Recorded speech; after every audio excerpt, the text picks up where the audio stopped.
I wanted to welcome you back to our series on Gawain and the Green Knight. And so this episode is just going to be a little, just a shorter episode about Gawain's lineage.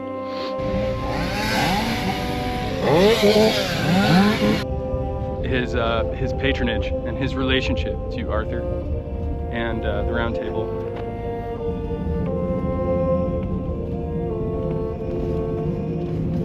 So I recorded this episode months ago when there was hardly any snow in the mountains and I could drive up real high. Went up to Wrangle Gap Shelter and Red Mountain and had a good time on a cold, windy day. Telling the story of Gawain's family tree. So yeah, just stay tuned, and then shortly after, another episode is going to come out where we just continue our story up here in the snow. So good times. Thanks. I picked a cold, windy December day. Seemed appropriate. And I wanted to go up into the subalpine areas up by Wrangle Gap. It was quite a haul to get up here. Worth it. Though, we might get all the way up on Red Mountain, which would be really cool. Let's get into it. Let's start. And so there's a couple themes worth exploring, just by way of introduction, and then we'll dive right in. So one of them is, you know, Gawain's patronage, by way of Arthur's patronage, since they're closely related. As we said, Gawain is Arthur's nephew. Arthur has a big family, and that's a very rich history, and we can get into that. We could spend episode after episode on that. But a couple things worth knowing just when we are exploring Gawain and the Green Knight. Gawain's mother. So Gawain's mother is Morgause, and this is Arthur's half-sister, right? And she is actually the sister of Morgana Le Fay, who, of course, causes Arthur no end of trouble. And so does her offspring. A broad view of Arthur's family tree shows that you have, on one hand, all the valiant knights and all these wonderful, beautiful knights with their man bobs and toothy grins, big British smiles, and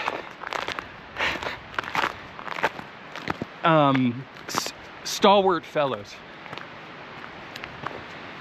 But on the other hand, on the other branch of Arthur's family tree, the other branch is full of witches and dark magicians and sort of the shadow side of Arthur, which, you know, it's like early psychology. Like, you know, that has to be there, and it is, featuring very prominently. Read The Death of Arthur, Mort d'Arthur by Mallory, or Chrétien de Troyes, any of these early Arthur scholars, Arthur writers, and you'll see that. And also the anonymous author of Gawain. And of course, Merlin.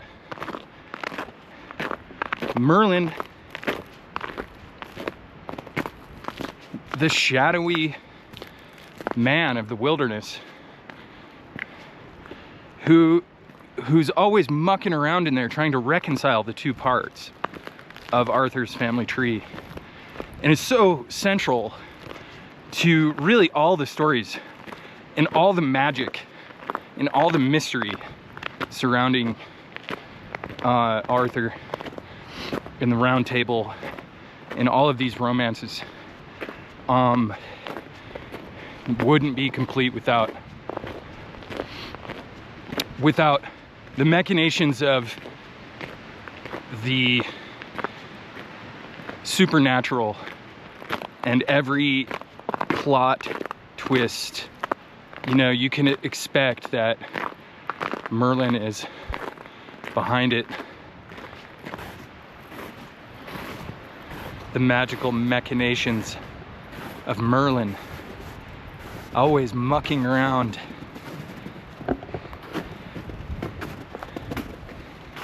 Making merry, fixing things, messing things up, but he's always there. Something deeply mysterious is always there. Something timeless, some ancient word.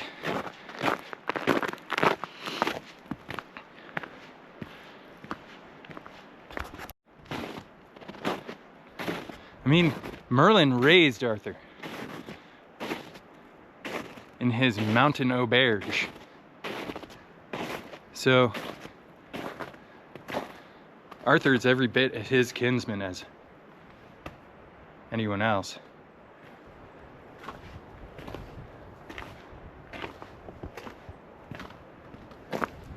Merlin saves Arthur's life in the very beginning. But that's a story for another time.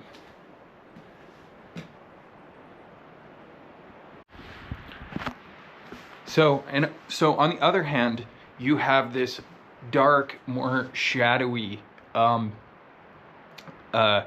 branch of Arthur's family tree. And actually, that is the part of the family tree to which Gawain belongs, right? Among others. So Gawain's worthiness, he's always calling into question his own self-worth. I am the weakest, well I know, and of wit the feeblest, and the loss of my life would be the least of any. That I have you for uncle is my only praise. My body, but for your blood, is barren of worth. And that's part of it. You know, he knows that that his side of the family tree is meddlesome and problematic. So in the very beginning of the poem, something which I think is absolutely vital is that when the action begins and we're in Arthur's court in the very opening scene, so just when they're about to begin their New Year's feast, they're all arranged at the round table together, and Gawain is at the right hand of Guinevere, and on her left is Agravin la Dourmain, Agravin the hard-handed, and this is Gawain's brother from another mother. No, I'm sorry, brother. But they're both sons of Morgause, sister of Morgana Le Fay, right? So one hand on her right is Gawain, who is our hero, and we're hearing all about him. But never mentioned in this poem is Agravin à la Dourmain, and he will be instrumental in Arthur's death, in fact. So just one hand, you know, there's this sort of heavenly twins thing going on, these contradictions always in this poem to just kind of pay attention to, and that's just barely mentioned, but it is really worth examining.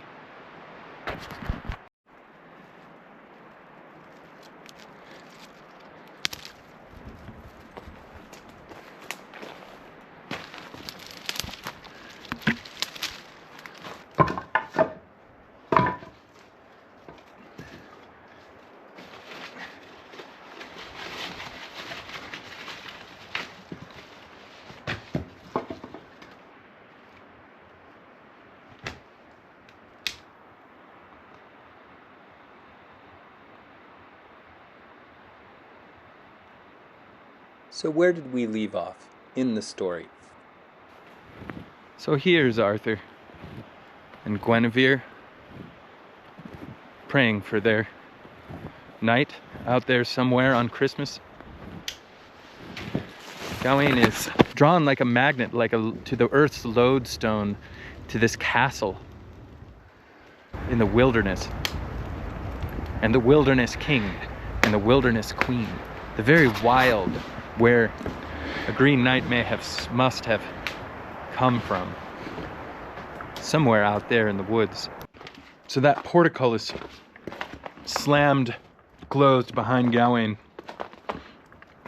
and he entered the hall, and he went right up to the hearthstone, and he placed his hand on the hearthstone, a disarming sign, a sign of need.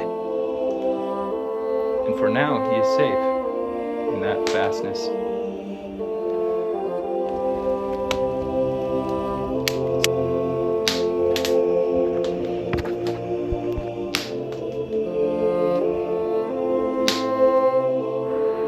This was built by the CCC in the 30s, the Depression era. I mean, it speaks for itself. I don't even have to say how beautiful it is, but just a wonderful piece of craftsmanship. You know, they don't make wilderness shelters like this anymore, and you can be sure of that.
We shall have to pay homage to these, the oldest living thing in these mountains by far. 1,000 years old, easy.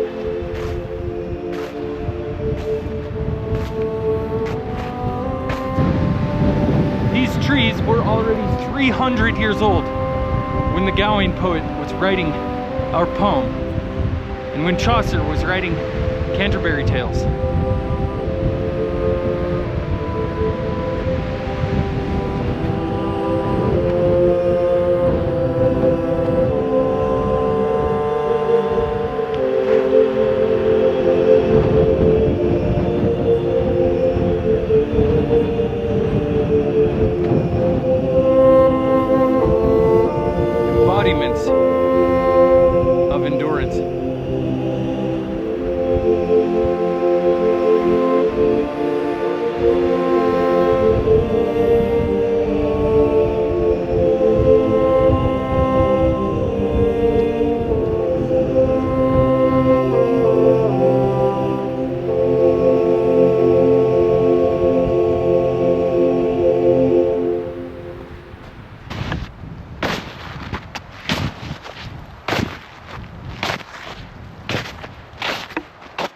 it's a remarkable poem or treatise, you know, on chivalry, and the author must have wanted to examine these themes and sort of play them out. You know, of course, most of the times that Gawain has been performed, it was just that, a performance. It wasn't something printed in a book that your average person could just pick up and read. It was usually a performance at court to, you know, entertain, of course, but to also, you know, answer the big questions. And bardhood is that as well. It's not just bardhood is not just a jester with a jingle bell hat on. It's someone who is challenging the authority of the aristocracy and asking questions and answering them, you know. So they were moral in nature, and that's what I love about this poem, right? It's all the culmination of all these elements. Arthur's patronage, Gawain's, you know, patronage, Gawain's family tree, chivalry, what it means to keep your word, what personal responsibility means, and these were all big, challenging questions of the day, especially with so much, you know, warring tribal kind of violence going on, and then a newly Christianized Europe trying to do better. You know, it's really this really interesting kind of medium that the bard gets to play with. So a duel is basically a trading of blows, right?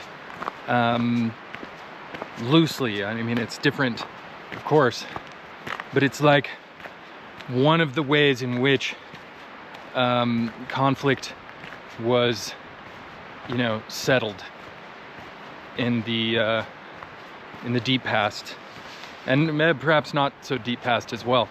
But a duel under the aegis of chivalry, a duel could be just to first blood. It doesn't have to involve the death of one party or the other. So it was a way for a duel to first blood was a way to settle a dispute in hopes of, you know, leaving the two sides alive. And so you can see where Gawain may be stepping out of bounds with his just chopping the head right off. You know, was it really necessary? Did he really have to separate the head of the Green Knight from his body? Was that genial? The Green Knight also carried a holly bow, as we recall. You know, what was that all about? Was there supposed to be a funner side to his game? Did it have to be so bloody, so grim? You know, when a duel was fought to first blood, right? Then the duel would be satisfied, because the one who received a wound got to demonstrate his sincerity. You know, all the themes are just coming together in this culminating moment in the Green Knight, right? It asks a lot of big questions in the beginning, and then it gives a lot of big answers in the end.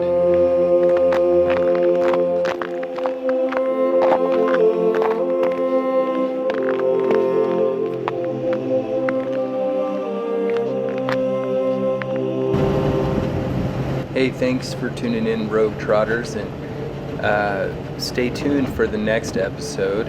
That should be really exciting. We're gonna continue Gawain's journey as he enters the magic castle, comes out of the wilderness and enters into a comfortable realm where the next adventure is very interior, very psychological. So that should be really fun.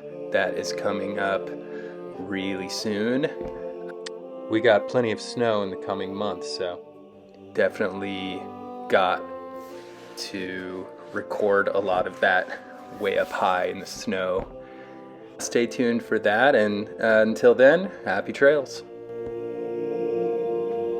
The red-bearded king. He's so jolly. He puts Gawain at ease. And so he organizes a feast for Gawain, at least a peanut butter and jelly sandwich, if not more. But he also challenges Gawain to a Christmas game. And boy, we know how much Gawain loves Christmas games. You got yourself a deal, bucko. I hear Gawain plays a mean cribbage. The game is this. It's an exchange of winnings. So the exchange of winnings game, exchange winnings. In the exchange of winnings game, one is a martial game. The other one is a courtship game. Gawain isn't the only one who plays a mean cribbage, and before the day is over, the lady wins from him a single kiss. This game is going to be a very great challenge indeed. For the man that possesses this piece of silk, if he bore it upon his body belted about, there is no hand under heaven that could hew him down, for he could not be killed by any craft on earth.